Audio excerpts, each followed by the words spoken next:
ಒಂದು ದಾಳಿ 120ಕ್ಕೂ ಹೆಚ್ಚು ಮಿಸೈಲ್ಗಳು ಸೂಪರ್ಸೋನಿಕ್ ಮಿಸೈಲ್ ಇರಾನ್ನಿಂದ ಹೆಜ್ಬುಲ್ಲಾ ಸಂಘಟನೆ ಇಸ್ರೇಲ್ ಮೇಲೆ ಹಾರಿಬಿಡುತ್ತೆ.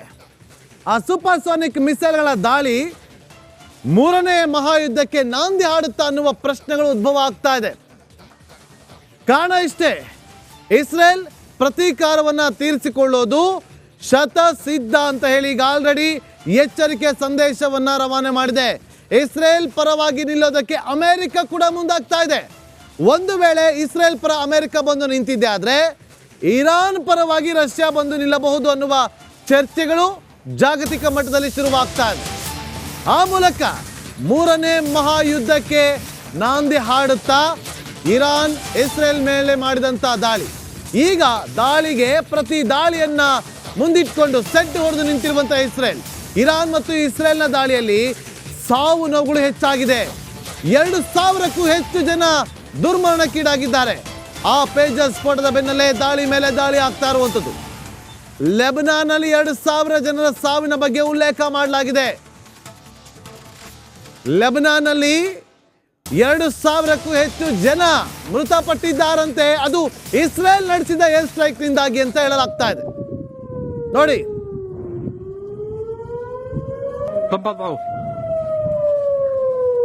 ಮಿಸೈಲ್ಗಳು, ರಾಕೆಟ್ ಶೆಲ್ಗಳು ಯಾವ ರೀತಿಯಾಗಿ ಹಾರಿ ಬರ್ತಾ ಇದೆ ಅಂತೇಳಿ.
ಇರಾನ್ ಹಾಗೆ ಇಸ್ರೇಲ್ ಮಧ್ಯೆ ಯುದ್ಧೋನ್ಮಾದ ಸೃಷ್ಟಿಯಾಗಿದೆ.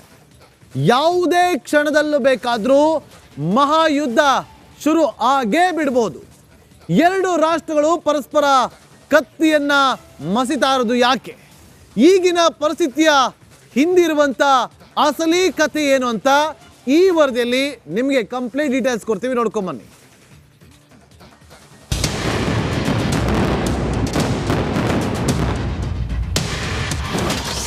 ಇಸ್ರೇಲ್ ಮೇಲೆ ಬೆಂಕಿ ಉಗುಳ್ತಾ ಇರೋ ಹಮಾಸ್,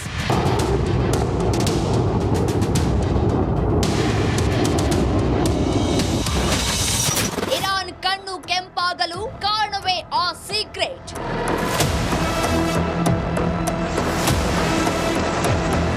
ಇಸ್ರೇಲ್ ಇದೊಂದು ಹೆಸರು ಕೇಳಿದ್ರೆ ಇರಾನ್ ಕಣ್ಣು ಕೆಂಪಗಾಗುತ್ತೆ, ಹಳೆ ಸೇಡು ನೆನಪಾಗುತ್ತೆ, ಯುದ್ಧೋನ್ಮಾದ ಕೆರಳುತ್ತೆ.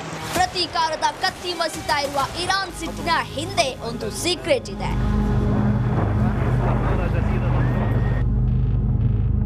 ಗಾಜಾ ಪಟ್ಟಿಯಲ್ಲಿ ಇಸ್ರೇಲ್ ನಿರಂತರ ದಾಳಿ ನಡೆಸಿತು.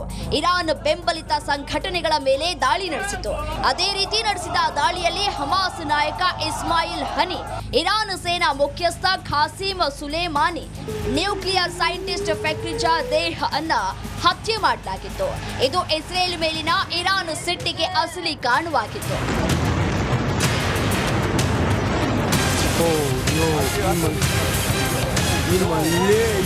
ಹೌದು, 2020ರ ನವೆಂಬರ್ನಲ್ಲಿ ತೆಹ್ರಾನ್ನಲ್ಲಿ ನ್ಯೂಕ್ಲಿಯರ್ ಸೈಂಟಿಸ್ಟ್ ಫೆಕ್ರಿಜಾ ದೇಹ್ ಹತ್ಯೆ ನಡೆದಿತ್ತು. 2023ರ ಅಕ್ಟೋಬರ್ 9ರಿಂದಲೇ ಇಸ್ರೇಲ್ ಮೇಲೆ ಸೇಡು ತೀರಿಸಿಕೊಳ್ಳೋದಕ್ಕೆ ಇರಾನ್ ಅಣಿಯಾಗ್ತಾ ಇದೆ. ಇದರ ಮಧ್ಯೆ 2024ರ ಜುಲೈ 31ರಂದು ತೆಹ್ರಾನ್ನಲ್ಲಿ ಹಮಾಸ್ ಮುಖ್ಯಸ್ಥ ಇಸ್ಮಾಯಿಲ್ ಹನಿ ಮೇಲೆ ದಾಳಿ ನಡೆದಿತ್ತು. ಅದೇ ವಾರ ಬೀರತ್ನಲ್ಲಿ ಹಿಜ್ಬುಲ್ ಸಂಘಟನೆ ಸೇನಾ ಕಮಾಂಡರ್ ಫಾವುದ್ ಶುಕರ್ ಮೇಲೆ ಇಸ್ರೇಲ್ ದಾಳಿ ನಡೆಸಿ ಹತ್ಯೆ ಮಾಡಿತ್ತು.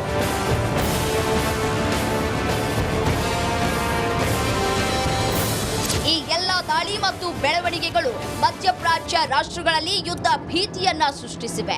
ಗಾಜಾದಿಂದ ಆರಂಭವಾದ ಸಂಘರ್ಷ ಈಗ ಮಧ್ಯಪ್ರಾಚ್ಯಕ್ಕೆ ತಲುಪಿದೆ. ಮಧ್ಯಪ್ರಾಚ್ಯದಲ್ಲಿ ಪ್ರಾದೇಶಿಕ ಯುದ್ಧ ಪರಿಸ್ಥಿತಿ ಸೃಷ್ಟಿಯಾಗಿದೆ. ಇದು ಮಹಾಯುದ್ಧದ ಸುಳಿವನ್ನು ನೀಡ್ತಾ ಇದೆ. Bureau report, republic Kannada.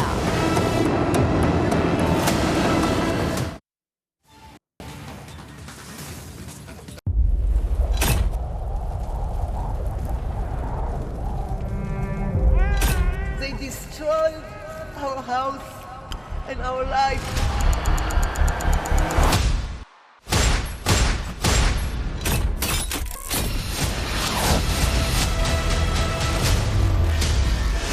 Hamas ಉಗ್ರರ ದಾಳಿ ಭಯಂಕರವಾಗಿದೆ. ಯಾವ ಮಾಧ್ಯಮವೂ ಇಲ್ಲಿಗೆ ಬರಲು ಧೈರ್ಯ ಮಾಡ್ತಾ ಇಲ್ಲ.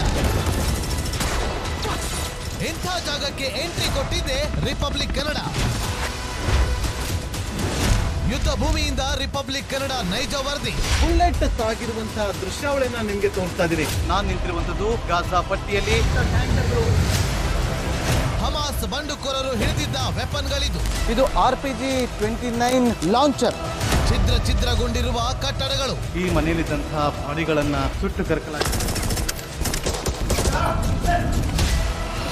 6,000 ಸಾವಿನ ಗಡಿ ದಾಟಿದೆ. ನರಕವನ್ನಾಗಿ ಮಾಡಿಬಿಟ್ಟಿದ್ದಾರೆ. 31 ದಿನಗಳಿಂದ ಯುದ್ಧ ಭೂಮಿಯಲ್ಲಿ ನಿಂತು ರಿಪಬ್ಲಿಕ್ ಕನ್ನಡ ವರದಿ ಮಾಡ್ತಾ ಇದೆ. That powerful people come from powerful places.